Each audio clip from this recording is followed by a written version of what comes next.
This, ladies and gentlemen, is the front lever guide I wish I had when I first started training calisthenics.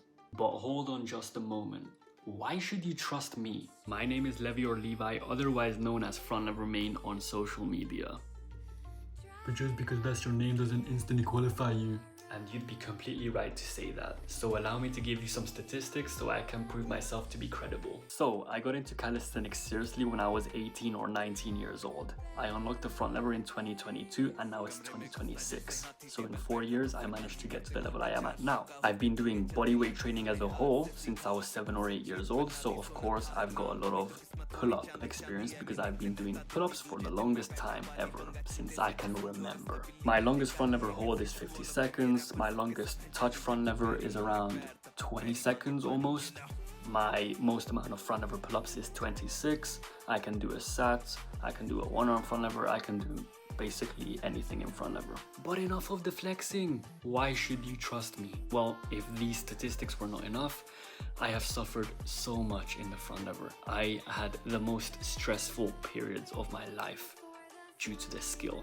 I was so stressed, I was so angry. I never understood why I was getting inconsistent days. I never understood why all of this was happening to me and why I wasn't making progress at certain points. But today, in this video, I'm here to explain everything I have learned and everything that I know. But right before we get into it, make sure you drop a like and subscribe if you find this content helpful.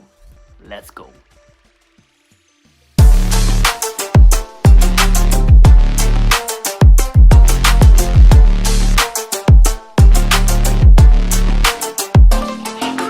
So a front lever is a calisthenics movement that requires your body to be in a horizontal position. But what better way for me to explain than to just show you? Grab any pull-up bar or anything you can grab and you just go into it. Very simple. So this movement that you just saw me demonstrate, it's very lat dominant. A lot of people make memes that it could be your core and it's a lot of core work and wow, what a crazy balance. Let me just debunk that there is no balance in a front lever. There is core, but it's not as dominant as many of the outsiders or the beginners think. However, you should also ignore the people who say it is zero core because that is also a bunch of BS. And I say this because I've proven it countless times. The way I did my experiment was very, very simple. All I did was do an extremely hardcore ab session and then try a front lever afterwards. And trust me when I say this, I couldn't do the front lever. Or if I could, it was the worst form ever. It was terrible. So yes, core does play a part in a front lever, but it's mainly lat dominant, don't forget. Anyway, I think if I want to continue explaining the front lever, we have to go to a better location. So let's go to Beast of Static Gym. Okay, so I'm gonna keep this part of the video very quick and very brief. You do not need a lot of crazy prerequisites to start training the front lever. In fact, you don't even need any. But if you really want to have a decent base, start doing some pull-ups, get to around 15 easy pull-ups, and maybe even muscle-ups. That's it. Retraction, protraction, depression, shoulder extension, this, that, blah, blah, blah. What does this all even mean? And what are the most important activations you need to focus on for the front lever? Well, in my opinion, it's very simple. Let me take off my shirt. It's going to make it easier to explain. As you can see, I focus on pulling my shoulder blades all the way back and clenched together. And then I'm going to bring them down as well. That's the depression stage. And then you've got a nice little front lever. Yes, I made the skill tree. I made the skill tree a while ago. And this is how it goes. We've got tuck, advanced tuck, straddle, half lay, full front lever. Then it splits into wide. Then we have force touch, soupy. Then we have soupy touch, wide touch, one arm. Then we have no force sat, sat, no force touch. And then the hardest is soupy sat. Soupy sat you could consider as the pinnacle of front lever training, front lever move, front lever exercises. It's tough, it's hard, and it's hard to do a good form. Anyway, finally the exciting stuff. Now these are the exercises I did, which I personally loved when I was first starting front lever training. As you can see, I was doing quite a lot of attempt raises from a dead hang. These are pretty good because most of the time it won't work, but you're trying to make it work. That's the intention, right? But anyway, the next one is going to be negatives. negatives, you let your body drop. You try to fight gravity. You're more than likely going to drop super, super quick. That's how I was doing it too.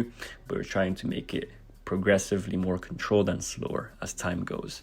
Now, the last one, I personally like to do tuck, explosive kicks into a front lever hold, and then obviously you're going to fall again. You're going to keep falling, but it's okay.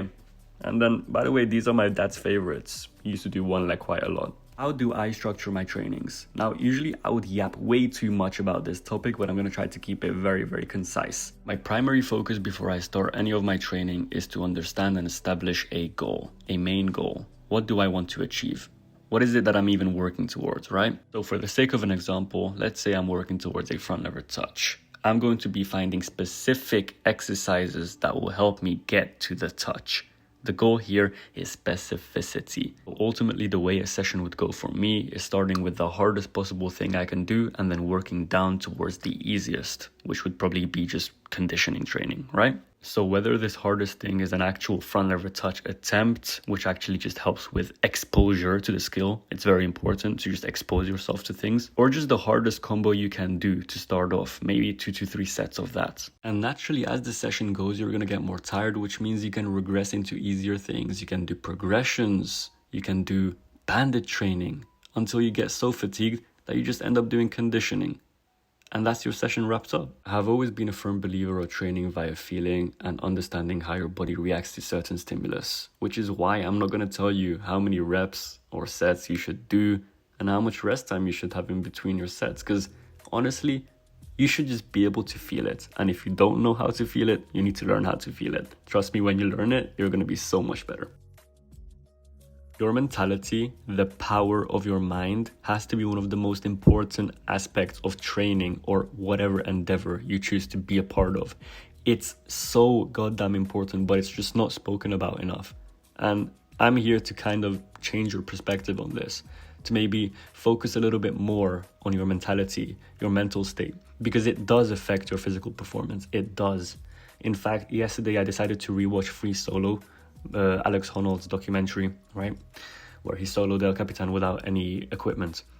And that was one of my biggest reminders, mental reminders, that mentality can quite literally like flip, 180-degree flip your performance. If you are not in the right mind state, your physical performance will be, it hurts. It will be a lot worse than if you were prepared, ready, and you had a completely different perspective on, let's say, your upcoming training session. So stuff like high stress levels, badly maintained sleep, all of this stuff will then affect you mentally, and then that mental will then affect your physical performance. It all plays a part. But mentality isn't just what I described. There is a lot more that goes into it, so let's discuss it. An intention is a mental state that represents a committed goal or plan to carry out a specific action. So I assume all of you know the feeling when you just do a specific action, but you don't actually know why. You're kind of just doing it. You know, that's the same exact feeling I usually have when I'm doing front lever pull-ups. I'm just doing the pull-ups, but then again, if I were to ask myself why, I don't actually know. Not even like the long-term reason, but the short-term. Like right after my set, I'm like, okay, cool, what did that help with? And yeah, you can argue, yeah, it's volume, whatever, but what was the goal? Like, do you actively understand, are you aware of what the reason for this set was? What did it target? What did you focus on? And most of the time, we're not aware of this. Because you see, there might be an intention somewhere, you're just not aware of it.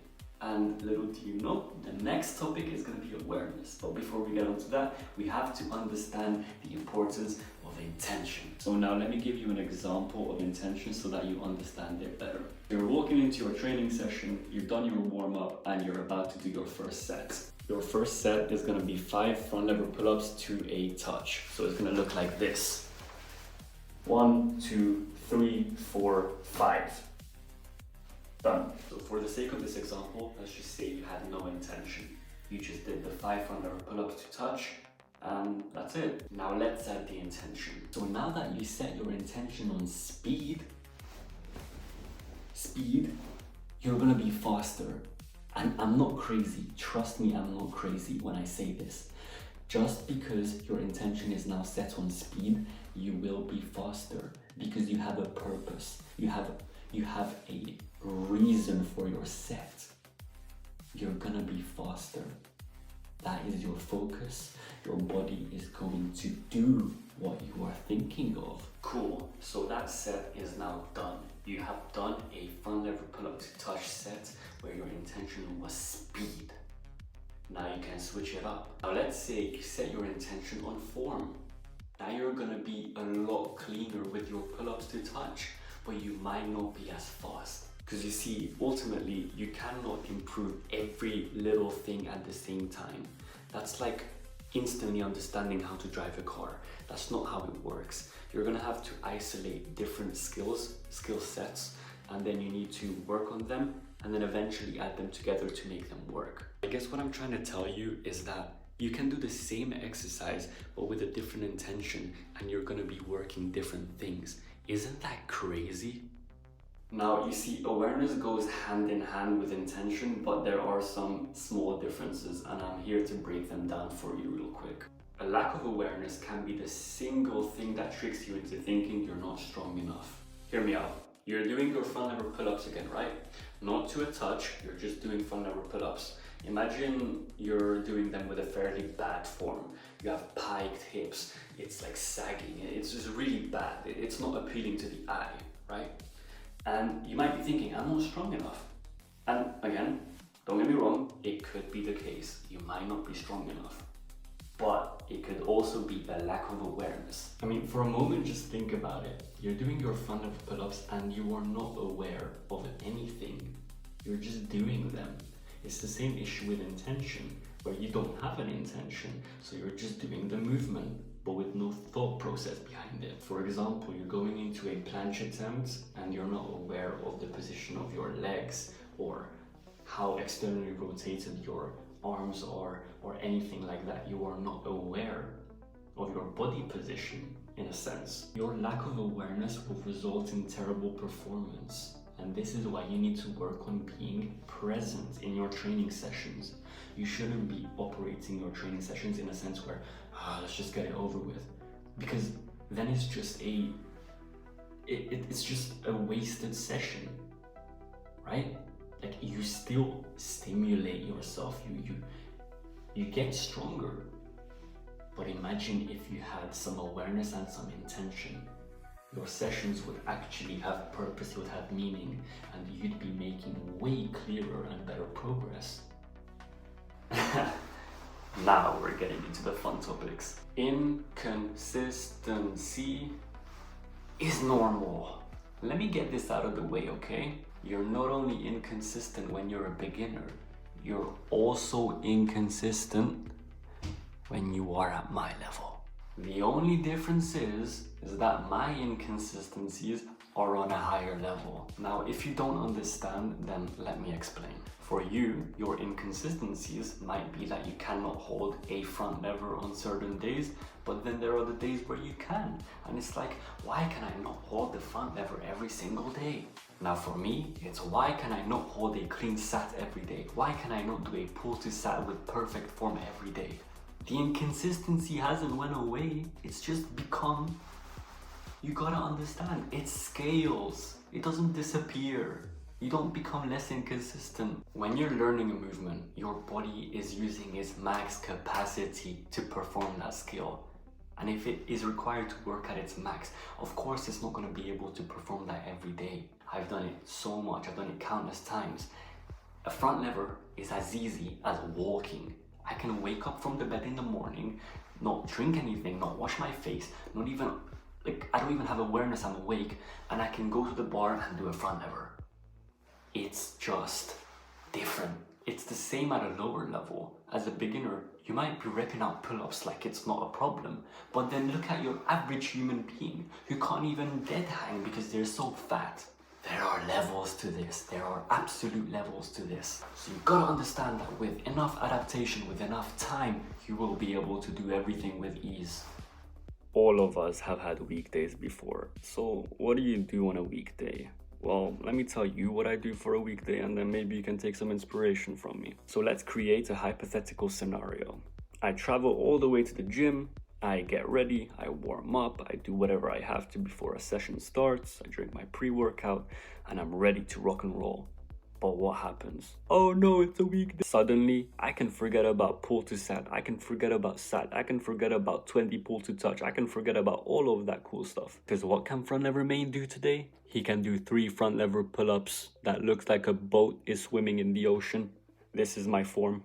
So now, besides fighting the urge to just go home and cry about it, what can I do? Thank the heavens for progressions and thank the heavens for resistance bands. Yes, guys, progressions exist. And yes, even at my level, I do progressions. Fun fact, I do tuck front lever pull-ups quite a lot. For some reason, it's one of my favorite exercises to do. There are so many things you can do on a weekday. You don't always have to be at max performance. You don't always need to be the performer. You can have bad days. It's gonna be normal anyway. You might as well get used to it. It's not like you're the special chosen one and you're never gonna have a weekday. Every single training session is gonna be a PR and you're gonna break it. No. If everything always went your way, you would never have a reason to celebrate anything. So get over your ego, which by the way is going to be the next topic. Get over it and adapt. You suck, so be it. Do something else. Ladies and gentlemen, your ego is your biggest asset and your biggest liability. You need to figure out when to use it and when to discard it. Let's start with when it's good to use it. When you're having a competition, you need the ego. You need to think that you're the best in the world. In fact, don't even think that you're the best. You are the best in the world at that point in time where nobody else is there to support you except yourself. In a world where nobody truly cares about you, only you. You shouldn't be against yourself. That is when you need your ego. Nobody is better than you. You're going to destroy everybody and that is it. You're taking the win. In your training sessions, it's very good to have an ego, but you need to understand how. Because obviously when I'm training, I'm trying to perform at my very best. I need to think I am the best. I need to put myself in a mental state which allows me to perform at my very best. Then you might be asking, how do I manage this? So honestly speaking, it's very simple. You have to listen to your body. You have to know your limits. And you shouldn't push past your limits when you feel like there's an injury coming. And how do you feel that there's an injury coming? Well, your body's more than likely going to signal it to you. So there's a difference between going to failure and then going to injury, right? You need to be able to understand this. And the only way you truly understand and feel your body, that the only way you'll be in touch completely is if you just do it more. It needs to be your intention to improve it. Because trust me, when you can train via feeling, you are set. I mean, yeah, a little bit of structure helps, but you are set. So leave your ego at the door, except when you need it. Figure out when you need it, and don't use it if it's gonna get you injured. Okay, this one is gonna get me a little bit fired up. Specificity matters. I cannot stress enough how much I hate when people are saying, oh, you wanna get better at pull-ups? Do the lat pull down machine. What do you mean do the lat pull down machine? Are you stupid? Brother, in my 24 years of living, I have never once considered to use a lat pull down machine to learn a pull-up. Not specific enough. You need to put yourself into the scenario. And this applies to so many things. It's the same thing with gaming. Why are you in aim labs only to get better at Valorant or CS? I mean, the more you expose yourself to actual situations, the better you're gonna get. You're just coping. You're coping and you think there's a secret method. No, just do the movement. Just do the thing that's gonna get you to what you want. I mean, I've never seen such procrastination of this level. When I was learning the front lever, and by the way, I made a video on this as well on my Instagram, so you might as well follow if you haven't already. It's full of good information. I was literally saying that for the one-arm pull-up, I did attempts, I did negatives, and I just did active, passive one-arm hangs. Those are the things I did. I never did lat pull down work on the machine with one arm. And then you might be asking, oh, what about bands? What about resistance bands? Oh yeah, resistance bands are good. I never personally used them when I was starting off. I didn't really have access to them. So I was just doing it a little bit more traditional caveman style. I was like, one arm pull up. Okay, let's try. It didn't work. I didn't move an inch. But I kept trying, and then I ended up getting it. At the end of the day, it kind of just comes down to attempts and exposing yourself to the skill more. You can't be scared to try something because you don't think you're ready yet. The fact that you're thinking like this is already the negative thing. Don't think like that. Think that you can already do it. Change your mindset, people. Frequency is king. Now, what do I mean by frequency? Because a lot of you might be thinking I mean volume training. Like, yeah, do a lot of sets, do a lot of No.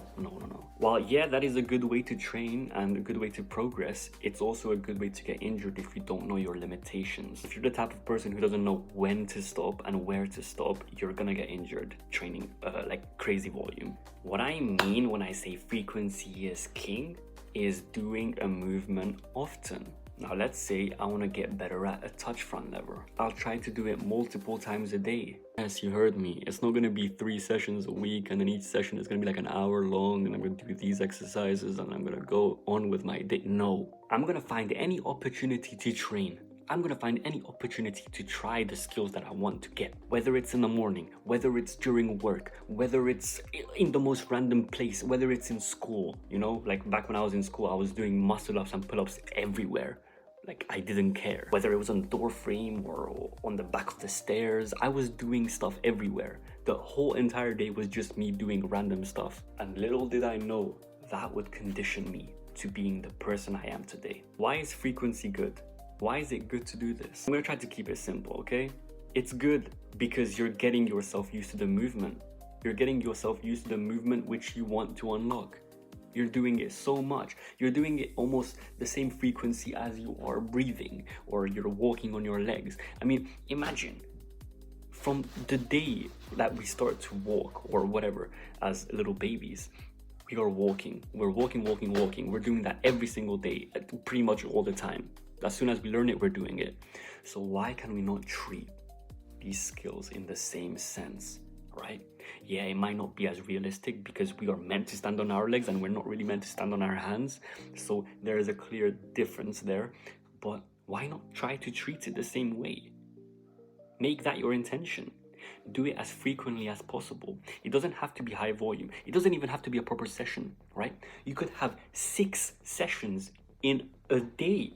In an entire day, but these sessions could be like 10 minutes long or even 5 minutes long. You just want to get yourself activated.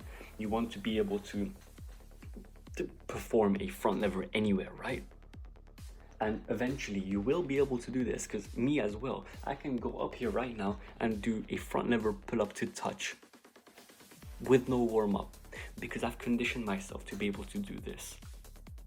Frequency is king. Hop on, guys. Yes, genetics exist. I'm sorry to break it to you guys. Genetics exist. Genetics exist. And yeah, genetics exist. The thing is, it can be good or it can be bad. And if it's bad, you can't do much about it. You just have to adapt. You have to accept it. You have to kind of work around your skill sets. You know what I mean? Work around your genetics. If your genetics maybe makes you a little bit worse in push but better in pull, do pull. That doesn't mean you shouldn't do push. Like, you can, and you should definitely strive to be the best you can be, but don't let your ego tell you stuff like, oh yeah, I'm better than everyone else, I can be the... No, like, it's just self-sabotage. Obviously I'm not going to be the best pusher ever, and I'm not saying this with the goal of also becoming the best pusher, because if I wanted to become the best pusher, I wouldn't be telling myself this. Even if I was delusional, right, I'd still be telling myself, yeah, I'm gonna become the best pusher, even if it's literally impossible, right? But you kind of just have to work to your like strengths and the cards you have been dealt, right? For me personally, I was always fairly good at pulling, right? I'm not saying I was amazing, but I was doing, well, pull-ups, bodyweight pull-ups from when I was a single-digit age. I was going climbing with my dad because my dad was a competitive climber, right? So I was in that environment. I was being shaped to be a puller, basically. So while my environment did shape me, it's also genetics. My power to weight ratio is abnormal. It's weird. I mean, how can I just pull 80 kg, right? Like, I'm 60 kg. How can I pull an extra 80 kg with a weighted belt? Like, I don't even train weighted pull-ups. Like, maybe I did it a few times in the past, but I don't train it actively. How am I doing that? It's power to weight ratio. It's just how it is, right? I'm working towards my strength. It doesn't say, I'm like, what I'm not, I don't know how to explain this. I'm trying to say that it makes a big difference, but it shouldn't discourage you. And you should understand that if you're just better at push, for example, do more push, play to your strengths. Why do you think my name is From Never Main? It's because that's what I'm good at, and that's what I'm gonna be good at, right? Why would I waste my time with planche as my main focus when I clearly just suck at it, right? Like, again, don't take this the wrong way, but Valentin OTZ also thinks in a similar way. He could do front lever, but he's just way better and he enjoys planche more, and he clearly is the best in the world.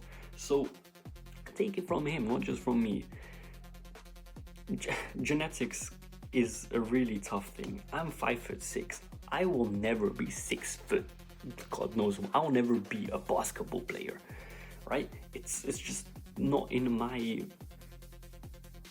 It's just not possible. It's never gonna happen. But anyway, enough yapping, because I could yap about genetics for a long time. One thing you gotta keep in mind is that genetics isn't only height and weight. There are so many other things that play a role, okay? It could be your bone density. It could be how much, like, I don't know, how much muscle you carry in your calves compared to your upper body or whatever. There are so many things that play a factor, right? It could be the length of your limbs, right? Not your height in total, but like how long are your arms? How short are your arms? What's your torso like? What are your insertions like? There are many short people who just suck at planche and front lever. Just because they're short and light doesn't mean they're good at the skill, right? Even if they practice. There are people who are tall, they're like 180, 185, even 190, who are stronger than some of the short athletes. Like, they're stronger. Why? It's just because they have some freaky genetics. That's it. Play to the cards you have been dealt. That's all I can tell you. Genetics doesn't even matter, I mean, it does, but whatever. Okay guys, we are finally approaching the end, and what I wanted to say in this final mini chapter is things take time. It all takes time, and you have to enjoy the process. As cheesy as this sounds, there is no other way. There is no other way. It takes time. For me, whether it was calisthenics, learning front lever, learning planche, whatever, it all took time. A lot of you are obsessed with getting skills in 1 month, 2 months, 3 months, by August, by this. Why are you setting yourself time goals? Why? Because then for some reason, if you get injured or whatever, if something happens and you don't achieve that, you have now created a situation where you now feel disappointed that you didn't achieve something. So you're setting yourself up to a negative emotion. It's a gamble. Why do you set yourself time goals? I don't even know if that's what you call it, but whatever. Why? It's just not smart to do that. What I would recommend instead is, like, think about it. Do you enjoy training? Like, do you? Let's say it would take you like God just told you, it would take you 3 years to learn a front lever. But you are making progress, but very slow. Would you keep training now, knowing that you will get it in 3 years and not 3 months? Or would you stop? This sport is for a certain type of person.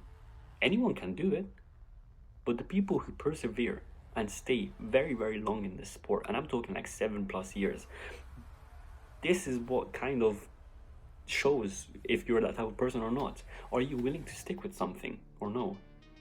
If things don't go your way, like, are you still gonna do it? right? When I was playing Valorant or like Mobile Legends or any other like ranked type game, I was stuck in the same rank for a long time, right? And I wasn't really getting to a higher rank for months and months and months. Did that mean I stopped playing? No. I kept playing because my goal wasn't just to improve. While for other people, yeah, that might be like the main thing. Like, if I don't make progress, I hate it, I don't want to do it. But then there are the people who just genuinely enjoy doing something, regardless if it goes fast or not. Some people just like it. And I'm one of those people. I've stuck to this sport for many years.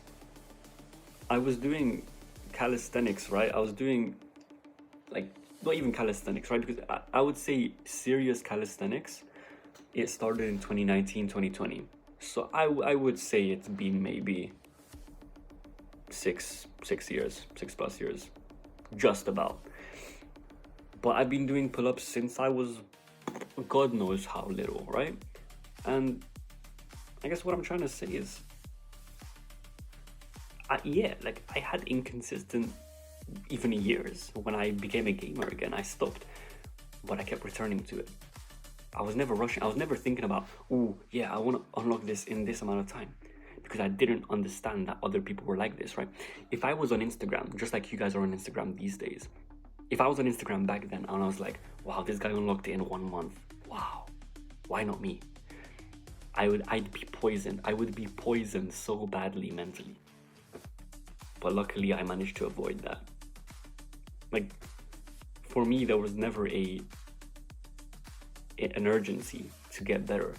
I was pissed when I was having weak days, obviously. I was like angry. I was like, what the, like, god damn, why am I so weak? Like, why am I not making progress?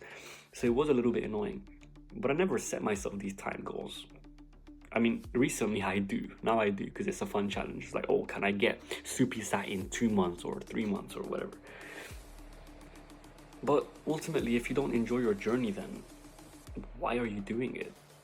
At that point, it's just self-hate. Why? Right?